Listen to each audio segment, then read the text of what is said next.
Thank you very much for your welcome. Kiitoksia tästä tervetulotoivotuksesta.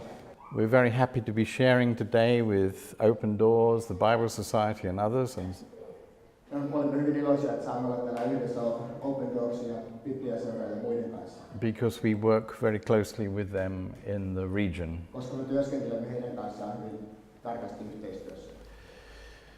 This is the region that we work in, the west, from Morocco right across to Afghanistan. Marokosta aina Afganistaniin asti tulee. And there's three major broadcast languages in the region. Ja tuolla alueella on 3 pääkieltä, joilla lähetetään ohjelmia. Arabic, it's all kinds of Arabic, but there is one understandable Arabic that's spoken across 22 different countries. Ja arabian murteita on erilaisia, mutta on yksi sellainen, millä kaikki ymmärtää eri puolilla arabian puhuvia maita.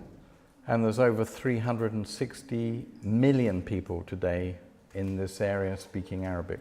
Ja siellä on enemmän kuin 360 million, yeah. 360 miljoonaa ihmistä, jotka ymmärtää arabiaa.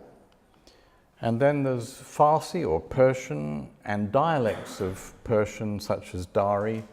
Ja siellä on myös tämä farsin kieli tai persian kieli ja sen murteet niin kuin dari ja farsi. And about 100 million people in the region, Central Asia region, speak a dialect of Persian. Ja noin 100 miljoonaa ihmistä tuolla alueella puhuu jotain persian kielen murteita. And then another 100 million speak Turkish or a Turkic language. Ja toinen 100 miljoonaa puhuu jotakin turkkilaista kieltä tai sen murretta. So these are the three languages that we use for satellite broadcasting. Ja näillä kaikilla 3 kielellä teemme ohjelmia ja lähetämme satelliitin kautta. In the area, there's very few Christians. Alueella on hyvin vähän kristittyjä. About 3.5% of the region would be called Christian. 3,5% alueen väestöstä on kristittyjä. And this is down from a much higher percentage 100 years ago, something like 20%. Ja 100 vuotta sitten se oli noin 20%, ja se on laskenut huomattavasti sitten 100 vuoden takaisin. These Christians include mostly Orthodox Christians. Ja suurin osa kristityistä on ortodoksia, niin kuin tuosta näkyy kaaviosta. Especially the Coptic Orthodox Church, which is the largest in the Middle East. Ja koptilaisortodoksinen kirkko Egyptissä on kaikkein suurin kirkko. In fact, half of all the Christians on that map that we looked at live in Egypt. Ja itse asiassa puolet noista kristityistä, jotka tuolla kartan alueella näemme, niin asuu nimenomaan Egyptissä. There's quite a lot of Catholic Christians, especially in Lebanon, Syria, Jordan. Ja siellä on myös paljon katolisia kristittyjä, erityisesti Libanonissa, Jordaniassa ja Syyriassa. Altogether about 20 million, and that may be quite a surprisingly high number. Ja niitä on yhteensä noin 20 miljoonaa, mikä on niin kuin yllättävän suuri luku. And it is a big number, but it's still only 3.5% of the total population. Mutta 20 miljoonaa kristittyä on vain pieni prosentti kokonaislukumäärästä. Today we're using satellite dishes, satellite television, because it's the main way that people get their information and entertainment. Tänään käytämme satelliittitelevisiota sen takia, että se on nyt päätapa, miten ihmiset saavat tietoa ja saavat huvituksia itselleen. If you live in a country where television and radio are controlled, jos asutte sellaisessa maassa, jossa televisiota tai radiota kontrolloidaan vahvasti, where even the internet is censored, ja missä myös internetti on hyvin tarkasti sensuroitu, where you have to pay a lot of money for an internet connection, ja missä tarvitsee maksaa hyvin paljon rahaa, että yleensä saa sen internetyhteyden, where you have to be literate to navigate the internet, ja sinun pitää osata lukea, että pystyt navigoimaan internetissä. This satellite television is a perfect solution to your problems. Ja tämä satelliittitelevisio on silloin täydellinen ratkaisu. Hundreds of channels free to you when you buy a $60 dish and a tuna. Ja sieltä, jos tämän kaikki 100 kanavat ovat sinun käytössäsi, jos ostat 60 eurolla lautasen ja pienen virittimen. Today we're broadcasting 4, actually 5 channels at the moment, but these are the main 4 channels. Ja tällä hetkellä lähetämme ohjelmia 5 eri kanavalla, mutta tässä on 4 pääkanavaa. 2 in Arabic, 1 in Persian and 1 in Turkish. 2 kanavista on arabian kielellä ja 1 on persiaksi, toinen turkiksi. The Arabic channels are broadcasting on the Egyptian regulated satellite system, Nilesat. Ja arabiankieliset ohjelmat lähettää tuolla Nilesat-nimisestä tuon Egyptin hallituksen kontrolloimasta satelliitista.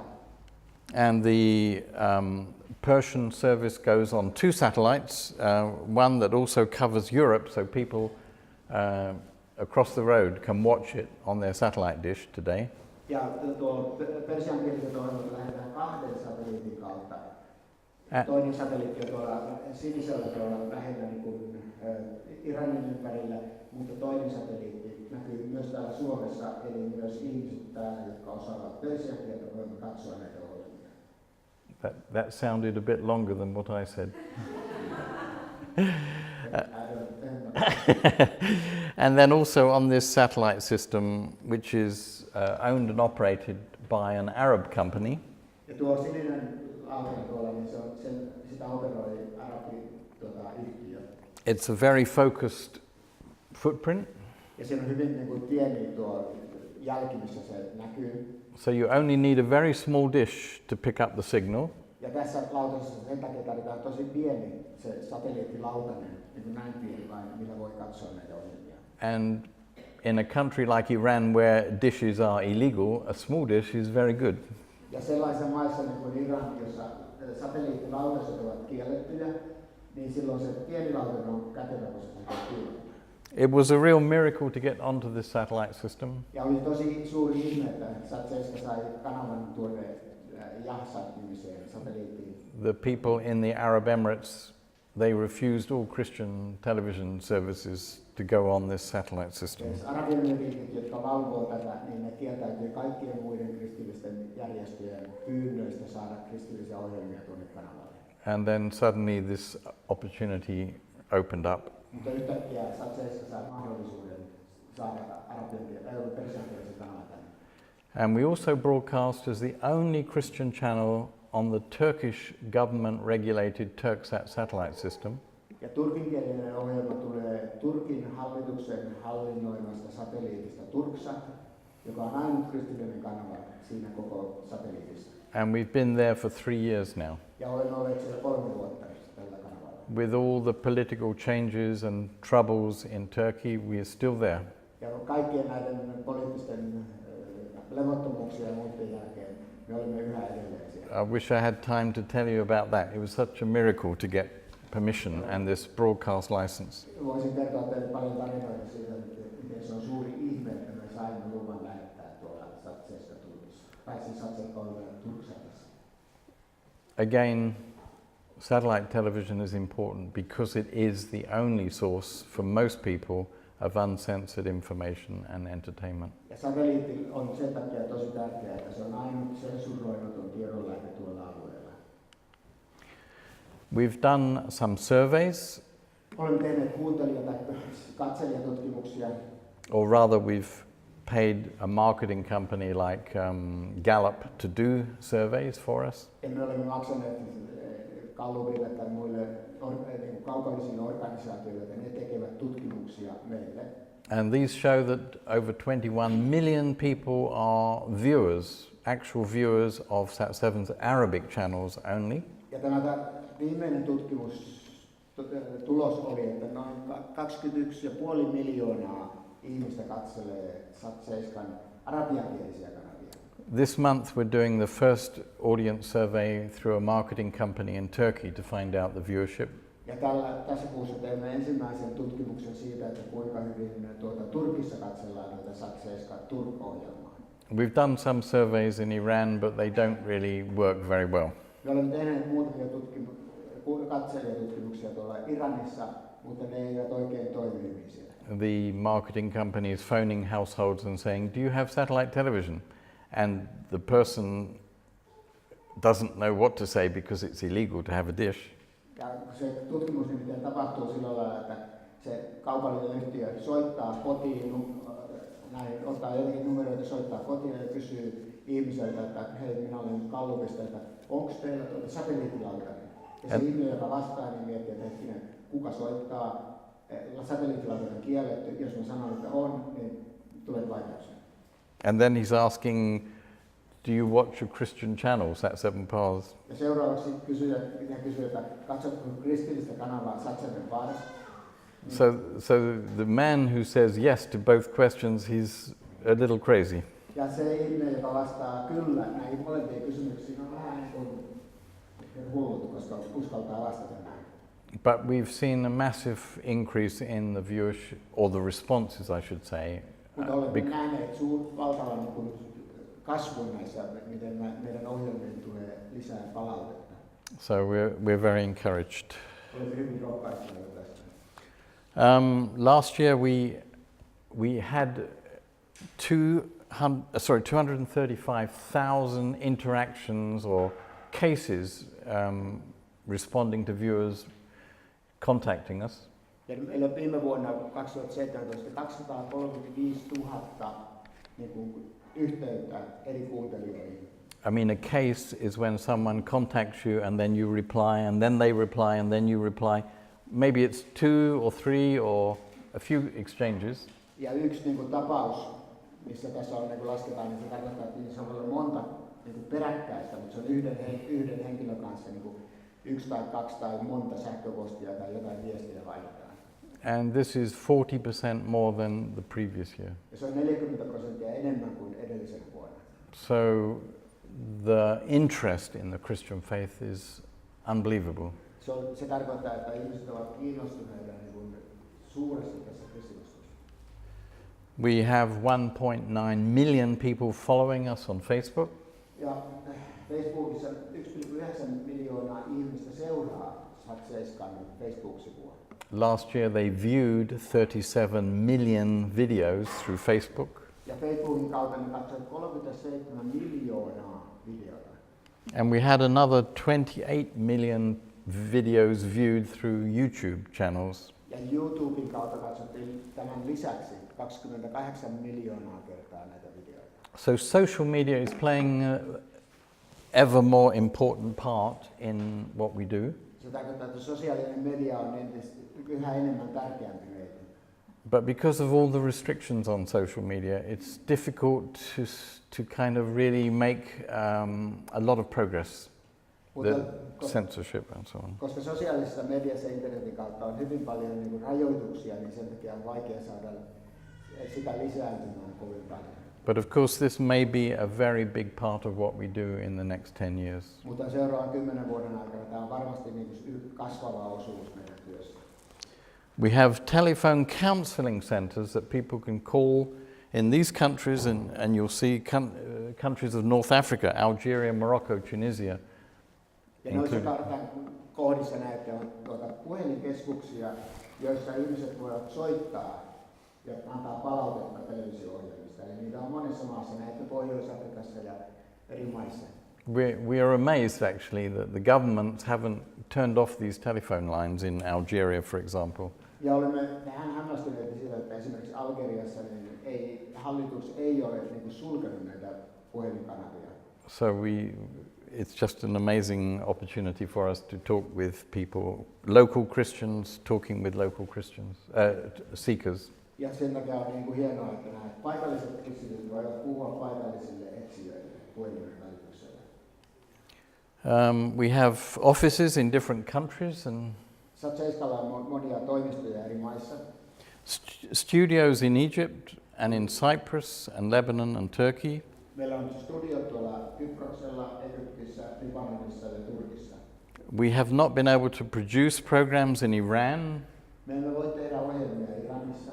But we're able to do that in Cyprus, in our studio in West London. Mutta me olemme tehneet varsinkielisiä ohjelmia tuolla Kyproksen studioilla ja Lontoon studioilla. And of course through partnerships like we have in Finland to make programs with local Iranian Christians in studios in Finland. Ja totta kai voimme tehdä myös niin kumppanien kautta täällä esimerkiksi Suomessa, koska täällä asuu paljon farsia puhuvia iranilaisia. And it's great that this man who looks like the Taliban over here, he's helping to do that. Ja on hienoa, että meillä on tällainen talibanssin näköinen mies, joka auttaa meitä erityisesti näissä PARS-ohjelmissa. He also speaks like the Taliban. Hän puhuu niin kuin Taliban. We have about 220 staff across the world from 26 different nationalities. Meillä on noin 240 henkilökuntaa, 26 eri kansallisuutta. It's an HR nightmare. Henkilöstöhallinnon painajainen. But it's also a great blessing. Mutta se on myös suuri siunaus. This is our international council, or at least some of them. Tässä näette tuon SAT-7 kansainvälisen hallituksen. We have a very strange mixture from 17 nationalities. Tämä on hyvin laajasti erilaisia, niin kuin 17 eri kansallisuutta on edustettuna tässä hallituksessa. And most of the Christian traditions in the Middle East. Ja suurin osa näistä on Lähi-idän kristittyjä. For example, this is the Armenian Archbishop of Tehran in Iran. Tämä on tuo, mitä näytettiin tuolla oikeassa alareunassa, on tuo Teheranin armenialaisen kirkon arkkipiispa. He's actually Lebanese, but he also speaks Kurdish. Hän on alun perin libanonilainen, mutta puhuu myös kurdia. And we have the former president of the Protestant churches in Egypt. Ja tuossa hänen vieressään on tuon Egyptin protestanttisten kirkkojen entinen presidentti nyt eläkkeellä. And next to him is Bishop Marcos from the Coptic Orthodox Church in Egypt. Ja tämä on piispa Marcos tuolta Egyptin kopti-ortodoksikirkosta. And there's also a strange Finnish man here. Ja se on yksi suomalainen mies. So we are it's just an amazing council. They give such a good perspective on the situation so that it guides us in our policies. Tämä on hieno hallitus, koska heillä on paljon osaamista ja he ohjaavat meitä siinä, miten me teemme työtä. We are a channel for the Christians of the Middle East to speak into the Middle East. Me olemme kanava, joka puhuu kristityille Lähi-idässä. And we need the political, religious sensitivity that they bring to our policy making. Ja me tarvitsemme sitä poliittista ja paikallista herkkyyttä tuoda oikeita asioita, että me ymmärrämme, että tehdään ohjelmat oikein, että ne sopii siihen poliittiseen ja sosiopoliittiseen ympäristöön. Timo mentioned, it's great to see Lutherans and Pentecostals and Baptists all working together from the Western world here. Ja Timo sanoi, että on hienoa, että helluntalaiset ja luterilaiset ja muut tekevät yhdessä työtä. But it's also been great for them as they've engaged with our council to learn about the spirituality there is in the Middle East today in these different churches. Mutta on hienoa myös nähdä, että se, miten länsimaiset kirkot oppivat tuota Lähi-idän kirkkojen johtajilta sitä spiritualiteettia, joka on siellä vahvasti esillä. SAT-7 has two basic priorities. Ja SAT-7 on kaksi tällaista päätavoitetta. One is to make the gospel available to everyone across the region. Ensimmäinen on, että haluamme tehdä evankeliumin, että se olisi kaikkien ulottuvilla Lähi-idässä ja Pohjois-Afrikassa. And especially to those who would never otherwise have the opportunity to hear the gospel. Ja erityisesti niille, jotka eivät muuten koskaan voisi saada evankeliumia itselleen. Women who generally don't come into contact with Christians or Christianity. Erityisesti naiset, jotka hyvin harvoin saavat kontaktia kehenkään kristittyihin. Children. Lapset. The illiterate who would never read about the Christian faith. Sellaiset ihmiset, jotka eivät osaa lukea ja kirjoittaa, jotka eivät koskaan voi lukea sen takia kristityistä. People in closed homes in closed countries. Ja ihmisiä, jotka ovat suljetuissa asunnoissa tai suljetuissa maissa. And a second goal ja toinen tavoite on is to support and encourage the church in its life, work and witness for Christ. Me haluamme rohkaista, tukea ja vahvistaa kirkkoja heidän elämässään, työssään, että he voivat todistaa Kristuksesta. For centuries, Christians, where they have been allowed to worship behind closed doors, behind walls. Monilla paikoilla tuolla alueella kristityt ovat voineet pitää jumalanpalveluksia vain suljettujen ovien takana. They've never had the opportunity to deal with the lies that are told about them or to present their Christian faith in public. Heillä ei ole mahdollisuutta korjata niitä valheita, joita kristityistä levitetään, eikä niin kuin näyttää sitä, mikä kristinusko on. This is a different age. Now they can go into homes and put right what is true Christianity, what do we believe, what do we practice. Mutta nyt tilanne on täysin toinen, koska television kautta voi mennä ihmisten koteihin ja kertoa, että hei, mitä kristinusko on ja miten me harjoitamme uskoamme. And it's changing the face of the Middle East. Ja se on niin kuin aika uutta ja erikoista Lähi-idän kontekstissa. These countries are troubled. They're in trouble. Näissä maissa, kaikissa maissa on joitakin ongelmia. Today, 60 million people in the Arab world are directly caught up in the conflicts that are going on. Noin 60 miljoonaa ihmistä tuolla alueella on niin kuin suoranaisesti yhteydessä johonkin konfliktiin, joka on menossa alueella. Of course, in Syria, Totta kai Syyriassa half of all Syrians have been displaced from their homes today. puolet syyrialaisista on joutuneet muuttamaan kotoaan jonnekin muualle. Half of these are living outside of Syria and the others are internally displaced. Ja puolet tästä puolestasta niin kun on joutunut lähtemään kokonaan Syyriasta ja puolet siellä elää jollain muulla alueella kuin kotikaupungissaan tai kotipaikallaan. More than 500,000 are known to have died and perhaps it's many more. Ja ainakin 500,000 ihmistä tiedetään kuolleen, mutta todennäköisesti ne kuolleita on vielä enemmän. More than 1 million have been injured and are permanently disabled in some way. Ja yli miljoona ihmistä on jollain tavalla haavoittunut tai ja sillain niin kuin vahingoittunut pysyvästi. And the conflict is not over. Ja konflikti ei ole edes vielä ohi, se jatkuu. In the coming weeks we could see the worst situation ever in northern Syria here. Ja nyt näette, tällä hetkellä tuolla Pohjois-Syyriassa on pahin tilanne pitkään aikaan. Over the past 2 years, the Syrian government has displaced the rebel groups, the fighters, mostly Islamic groups, into the north, into Idlib. Ja Syyrian hallituksen joukot ovat ajaneet näitä kapinallisia ryhmiä, pääasiassa näitä islamistisia ryhmiä tuonne pohjoiseen päin kohti Turkin rajaa. And now with Russian and Iranian support, they want to go into Idlib and eradicate the rest of the fighting groups. Ja nyt ne yhdessä Turkin ja tuon Venäjän joukkojen kanssa haluavat niin poistaa kaikki ne radikaaliryhmät sieltä alueelta. But in Idlib are 3 million civilians. Mutta siellä Idlibissä on 3 miljoonaa siviiliä myös. What will happen to them in this ugly conflict? Mitä tapahtuu niille, kun tämä tilanne kiristyy? Yemen is not in the news very often. Jemen ei ole kovin usein uutisissa Suomessa. There's a civil war going on there. Siellä on kuitenkin sisällissota käynnissä. Yesterday, the United Nations put out an emergency appeal for Yemen. Ja eilen tuo YK asetti tällaisen erityisen pyynnön auttaa Jemeniä. They said 1/3 of the population is literally starving to death.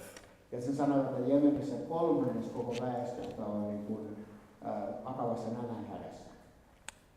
That's more than 7 million people. Se tarkoittaa enemmän kuin 7 miljoonaa ihmistä. It has the worst cholera outbreak in living memory. Ja siellä on suurin koleran leviäminen on niin kuin suurinta siellä, mitä koko niin kuin mies muistiin tiedetään. Every hour someone dies of cholera in Yemen. Joka tunti joku kuolee koleraan Jemenissä. Libya. It was great that Colonel Gaddafi was removed, but since then there's been chaos in the country. Oli hyvä, että kenraali Gaddafi poistettiin sieltä, mutta sen jälkeen siellä ei ole ollut hallitusta ja se on ollut pelkkää rauhattomuutta. There are 3 independent governments. Siellä on 3 erillistä hallitusta. And much of the country is under no central authority and is a haven for Islamic groups.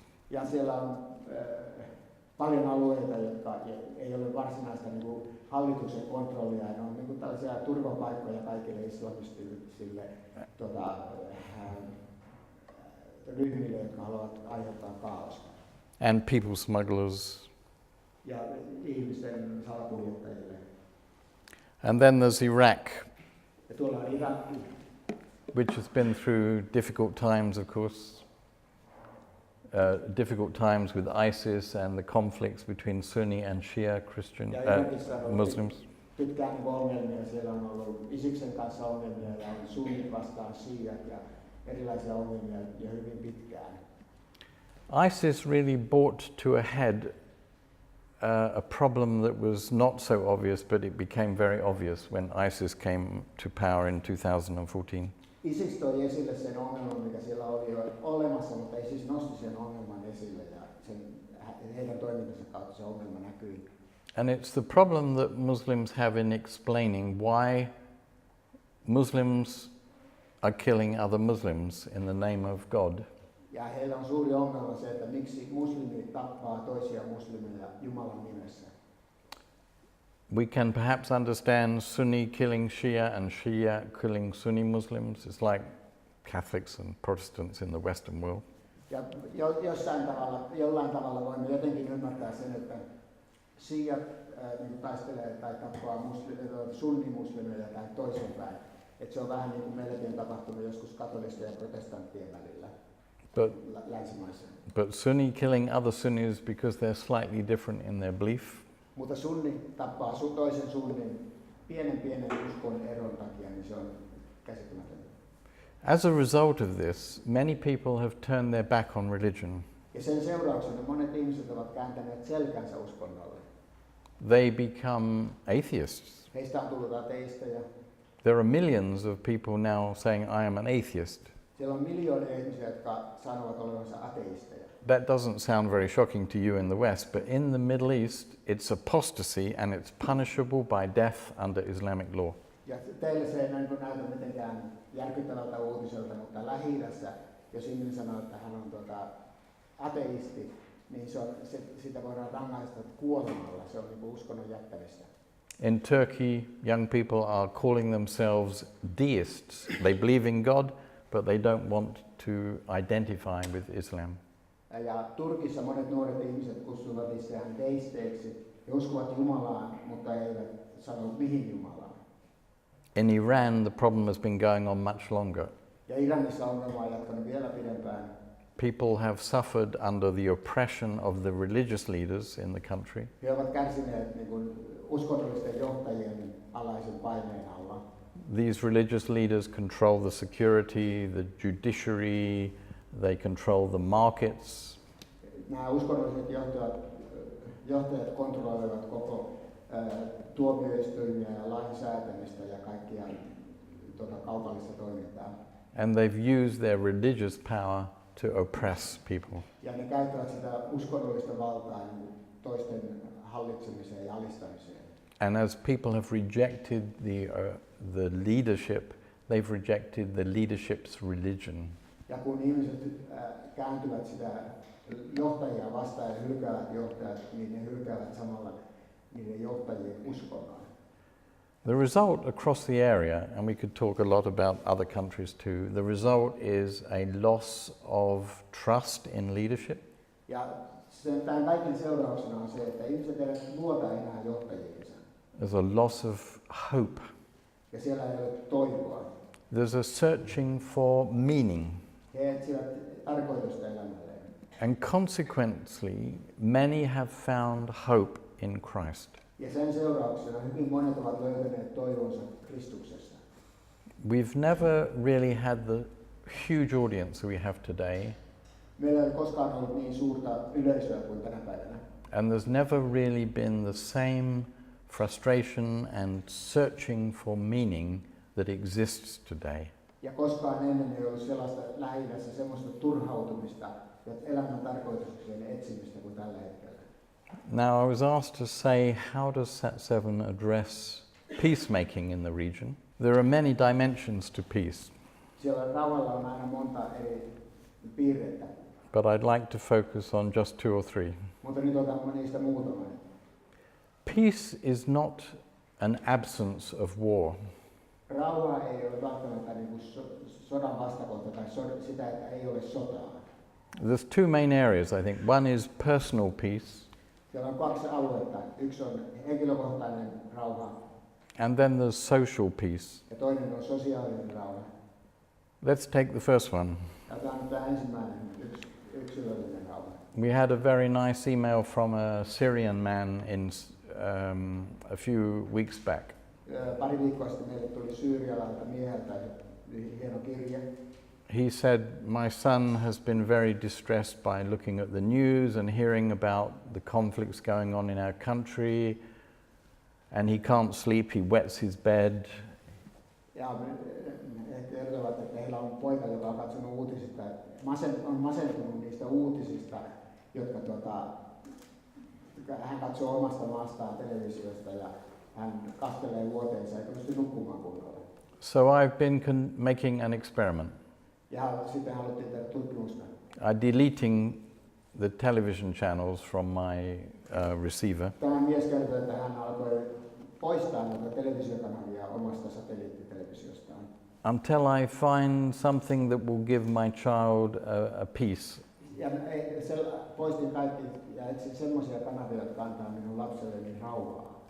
And I want to tell you the only channel left on our television set is SAT-7 Kids. Ja sitten sen lopputuloksena poistin kaikki muut, mutta ainut kanava, joka jäi jäljelle, oli tämä SAT-7 lasten kanava, eli SAT-7 Kids. After watching this, he goes to bed peacefully. Kun tämä poika katsoo näitä SAT-7 Kids-ohjelmia, niin hän menee nukkumaan levollisena. There'll never be peace between people while individuals don't have personal peace. Ja teillä ei voi olla koskaan rauhaa ihmisten välillä, ellei ihmisillä ole ensin henkilökohtaista rauhaa. And as Christians, we believe that you cannot have personal peace if you don't have peace with God. Ja me kristittyinä ymmärrämme, että meillä ei voi olla omaa rauhaa, ellei meillä ole rauhaa minun ja Jumalan välillä. And this is the first way in which we seek to build peace in the Middle East. Ja tämä on se ensimmäinen tapa, jolla haluamme rakentaa rauhaa.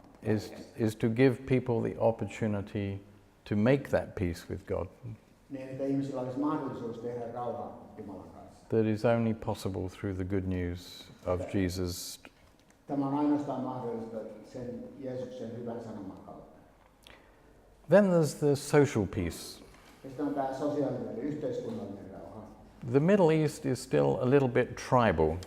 Ja Lähi-itä on hyvin tällainen heimokeskeinen. They have this expression in Arabic. Arabiassa on yksi sanonta. Me against my brother. Minä vastaan minun veljääni. My brother and me against my cousin. Ja minä ja minun veljeni serkkua vastaan. My brother, my cousin and me against the outsider. Ja sitten minä ja minun veljeni ja serkkuni ulkopuolisia vastaan. And that kind of reflects the way things work in many places. Sitä, miten Lähi-idässä asiat menevät eteenpäin. So democracy doesn't really work. Se tarkoittaa, että demokratia ei oikeastaan toimi siellä. There are what we call pillars of democracy in society. Siellä on niin demokratian tällaiset pilarit on käytössä. A free and fair press, so people can be informed before they vote. Koska vapaa demokratia vaatii sitä, että on vapaa lehdistö. That doesn't really work in the Middle East. Ja Lähi-idässä tämä vapaa lehdistöajatus ei oikein toimi. And then you need an independent judiciary that can protect the press and other people in society. Ja sitten tarvitaan oikeuslaitos, joka puolustaa lehdistöä ja ihmisiä, joka on riippumaton hallinnosta.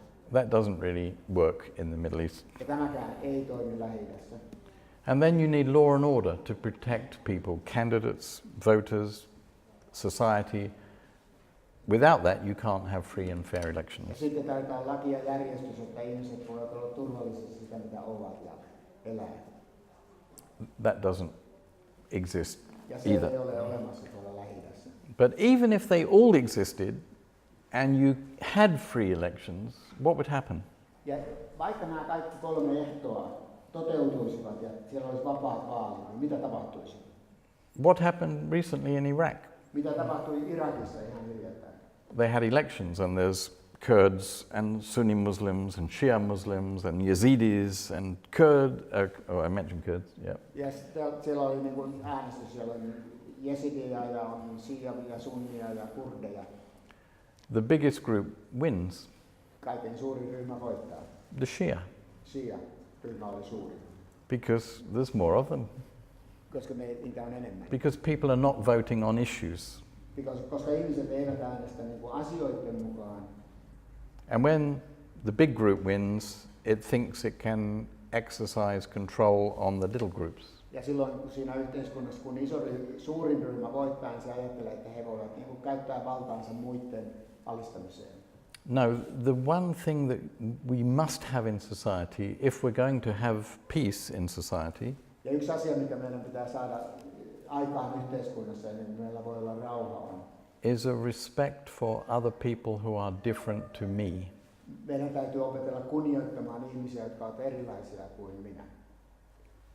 The disabled. Esimerkiksi vammaiset. The ethnic or religious minority. Etniset tai uskonnolliset vähemmistöt. The refugee. Pakolaiset.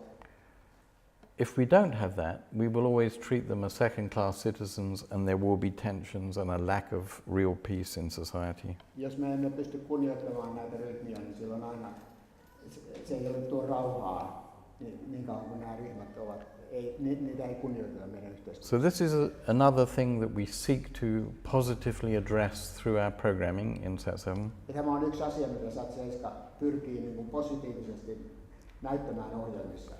Right from 2-year-old children who discriminate between green and blue and pink. Ja siitä lähtien, että 2-vuotias niin kuin erottelee punaisia, vihreitä ja sinisiä. Right through to adults to try to bring people to a point where they are accepting of people who are different. Ja halutaan tuoda ihmisiä siihen paikkaan, että ihmiset pystyvät hyväksymään erilaisia ihmisiä. We're not doing this for political reasons. Me emme tee tästä poliittisista syistä. Or because it's a nice social thing to do. Eikä sen takia, että se on hieno sosiaalinen ajatus. If we don't see this change in society, there will be no space left for Christians in the Middle East. Mutta jos tätä muutosta ei siinä yhteiskunnassa tapahdu, niin siellä ei ole tilaa kristityille. Or for Yazidis, or for refugees, or for Kurds, or for Armenians. Kaikki jesidit ja armenialaiset ja pakolaiset ja muut vähemmistöt joutuvat häviölle. And there will certainly be no space left for the convert church. Ja kaikkein vähiten on tilaa semmoiselle ihmisille, jotka ovat kääntyneet kristinuskoon. Apostates. Uskonnon hylänneet. People who in some of these countries can still be publicly executed for apostasy. Joissakin maissa uskonnon vaihtaminen voi johtaa julkiseen teloitukseen. So this is really trying to protect the future of a church. Ja tämä on siis todella, tämä rauhanrakenne on todella tärkeää tulevaisuuden kirkon suojaamista. And this church may look quite different to the church today and the church that's been there for 2000 years. Ja nuo kirkot varmasti näyttävät erilaisilta kuin mitä he näyttivät nyt tai miltä he näyttivät 2000 vuotta sitten. We can see this new emerging church of believers from a non-Christian background in Algeria. Me näemme esimerkiksi Algeriassa on paljon kirkkoja, jotka eivät ole kristillisestä taustasta, vaan kaikki kristityt siellä ovat muslimitaustaisia. In Iran. Samoin Iranissa. It's small but growing in Turkey. Ja Turkissa myös se on pieni, mutta se on hitaasti kasvava. It's growing in Saudi Arabia, but nobody can see it.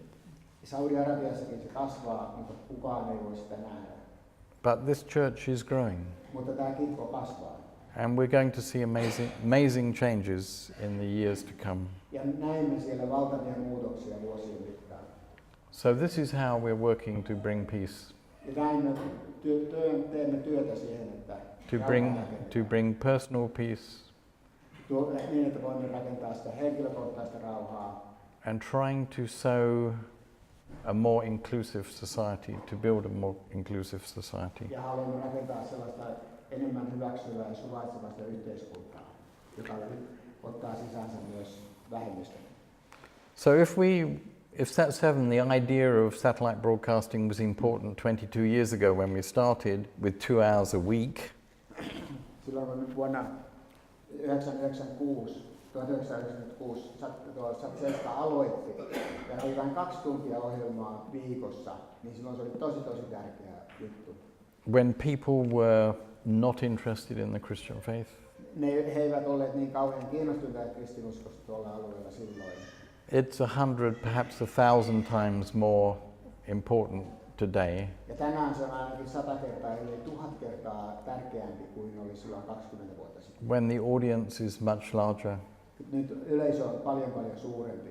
and much more hungry to know more about the Christian faith. Ja nälkäisempi kuulemaan lisää kristinuskosta. Just to mention, we're looking for people to join us. Those openings in white, finance director, COO, IT, broadcast manager, communications people, these are positions that could be filled by Europeans. Ja tuossa näkyy niitä avoimia työpaikkoja tuolla SAT-7, ja ne on valkoiset on erityisesti semmoisia, joihin voidaan ottaa eurooppalaisia, jos Suomessa on joku, joka voi lähteä tekemään noita talousjohtajaa tai tuon operaatioiden johtajaa, COO ja tietokone- ja tuon lähetyksien johtajaa tai sitten noita viestinnän ihmisiä. Tällaisia ihmisiä tarvitaan siellä Euroopasta, Suomesta. And I'd also like to just mention these cards that are available outside or on the table. Ja tuolla pöydällä on näitä kortteja, jotka on tuossa näytöllä näkyvissä.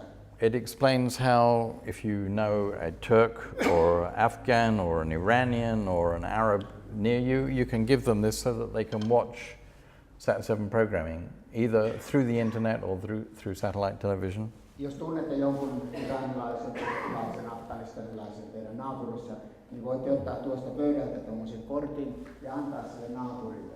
Or even, Hän osaa virittää televisiosta tähän SAT-7-kanavalle. or even on their phone. Tai he voivat saada sen myös puhelimeensa. So, thank you for listening to all this. Kiitoksia, että jaksoitte kuunnella koko tämän. We face many opportunities in these days. Meillä on paljon mahdollisuuksia näinä päivinä. Like most Christian organizations, we desperately need 2 things. Ja kaikki kristilliset järjestöt tänään tarvitsevat epätoivoisesti 2 asiaa. Committed, talented people Sitoutuneita, lahjakkaita ihmisiä and money. ja rahaa. And I'm sure there's nobody here who can meet the unbelievable needs we have, but please pray for us and our sister ministries who are here in the room, because this is the time for the Middle East.